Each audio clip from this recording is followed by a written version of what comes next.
Estás escuchando círculoculturalradio.com.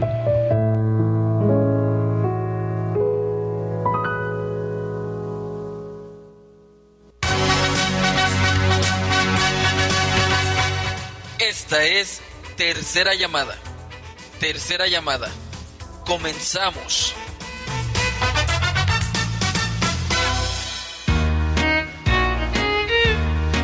Círculo Cultural, la voz de nuestras raíces.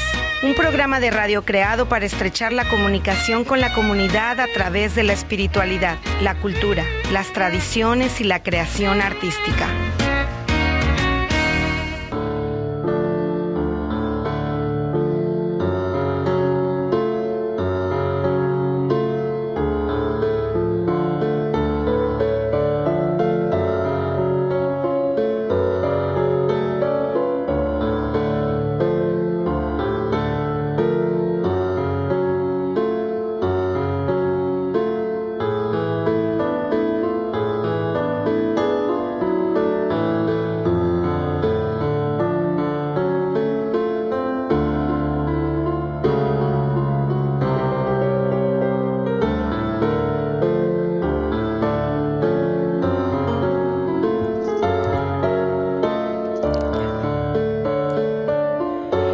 A los pocos que me aman y a quienes amo, a los que sienten más que a quienes piensan, a los soñadores y a los que confían en los sueños como las únicas realidades.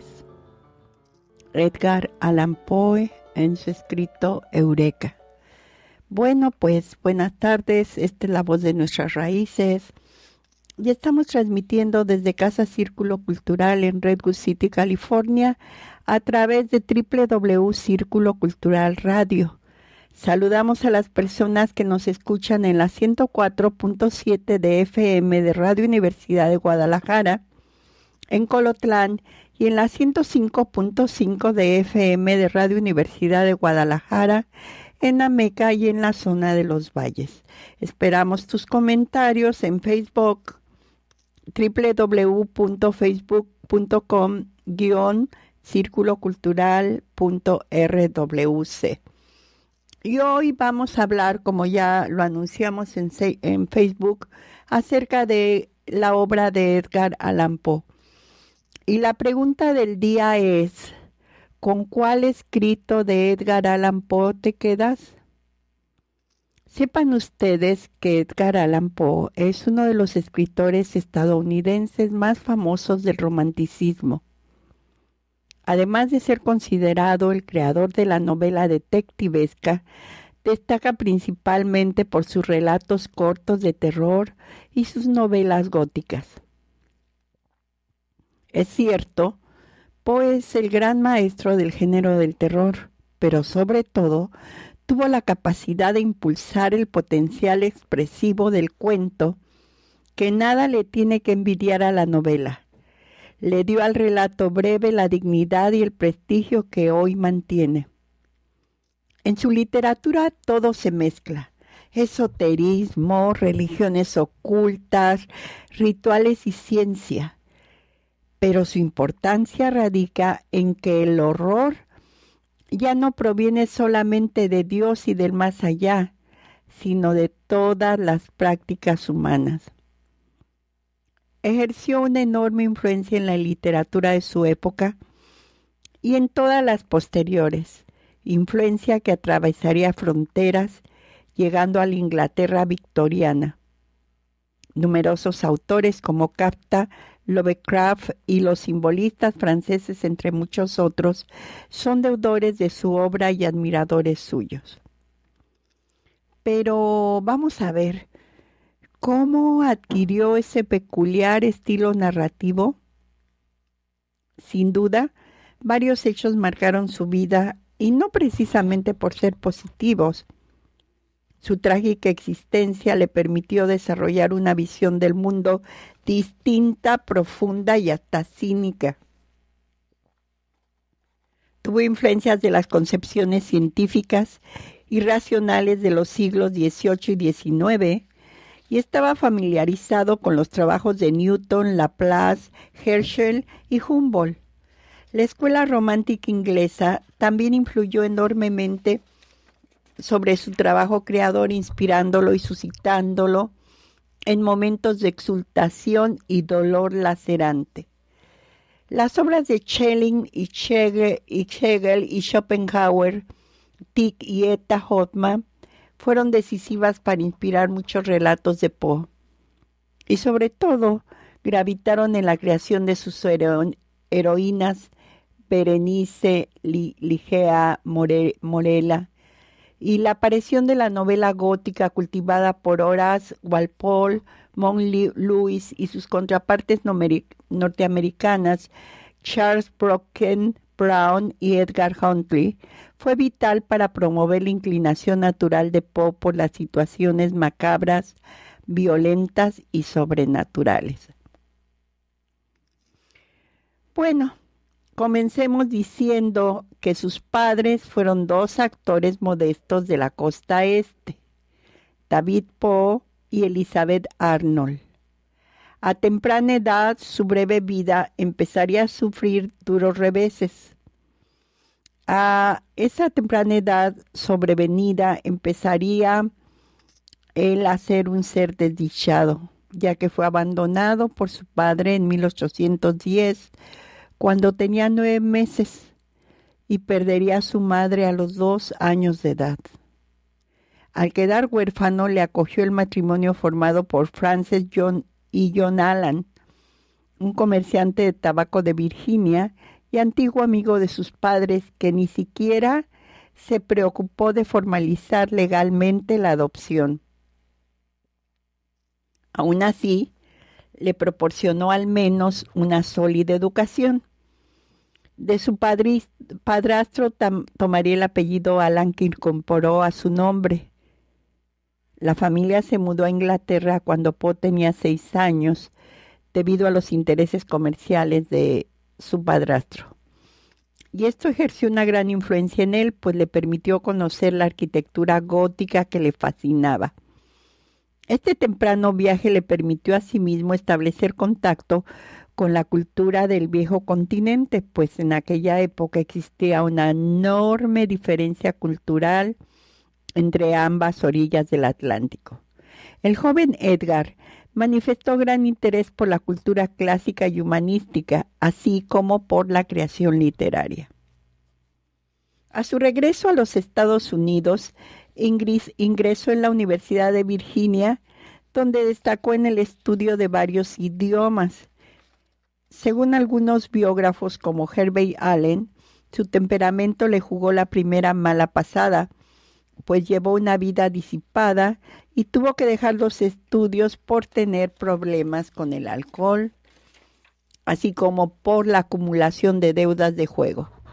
Según otros biógrafos, su padrastro dejó de ayudarle económicamente, de modo que no podría mantener su situación en la universidad.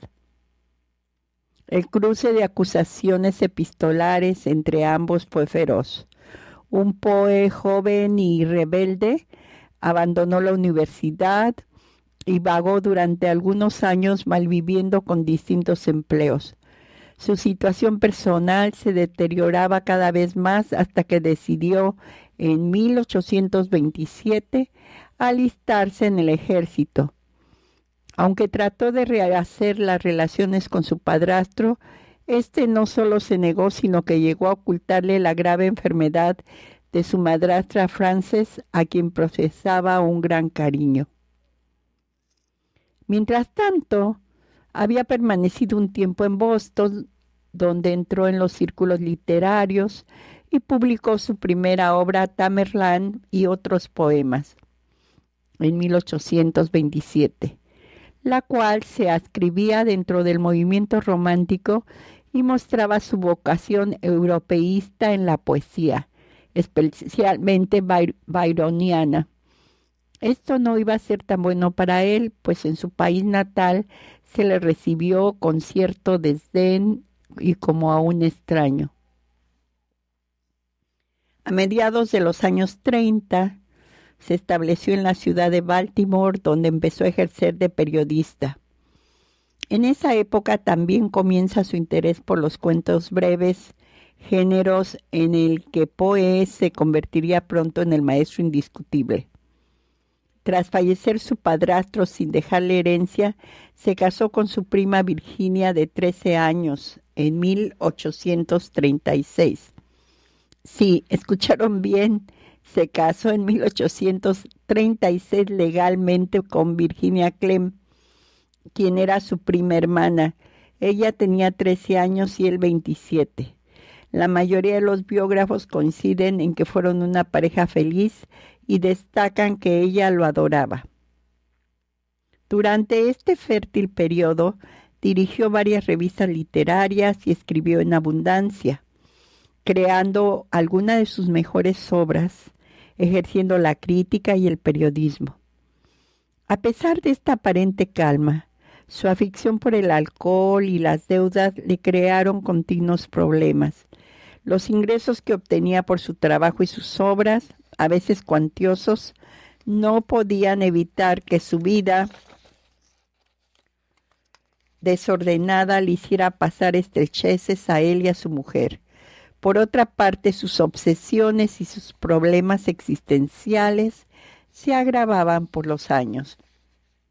En 1840 logró publicar una antología de relatos, aunque ya habían aparecido anteriormente en los periódicos, por ejemplo, Cuentos de lo grotesco y arabesco, en 1839. Contenía algunas de sus mejores obras, como La caída de la casa de Usher, y gracias a esta publicación y a ganar varios premios, especialmente con el célebre poema El cuerpo, de 1845, alcanzó fama y pudo realizar una gira por el país recitando sus poemas. En 1845 llegaría a editar su propia revista Broadway Journal, aunque por poco tiempo.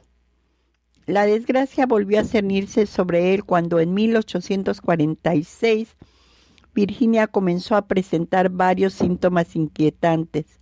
La falta de apetito, fiebre y dolores en el pecho se hicieron frecuentes y fue diagnosticada con tuberculosis, pero ya en una fase muy avanzada. En esta época, Poe se encontraba sumido en la pobreza, pues la revista había quebrado y las ventas de sus libros eran demasiado bajas. La enfermedad de su mujer convirtió su matrimonio en una experiencia amarga cuando ella murió en 1847. El escritor se negó a ver a su esposa en el féretro y el único retrato que hay de ella es una acuarela. El artista que la realizó tuvo que usar el cadáver de la mujer como modelo. Ya el 3 de octubre de 1849, el doctor James E. Snodgrass le halló en estado de enajenación mental frente a una taberna en la ciudad de Baltimore y vestido con ropas que no eran las suyas. Lo trasladaron rápidamente al hospital, donde sufrió alucinaciones que se iban alternando con aumentos esporádicos de lucidez. Se ha dicho a menudo que sufría de delirium tremens, pero no se sabe a ciencia cierta, y murió al cabo de pocos días, el 7 de octubre. Las causas de su muerte no se conocen con exactitud. En cualquier caso, se sabe que había sufrido de malaria un año antes, lo que lo dejó en un estado de salud precario y que estaba débil del corazón. Sus últimas palabras fueron: que Dios ayude a mi pobre alma. Cabe resaltar que en su obra poética, que empieza con Tamerlán y otros poemas de 1827, pero se consolida definitivamente con El Cuervo y otros poemas de 1845. Y Poe logra en ese momento consagrarse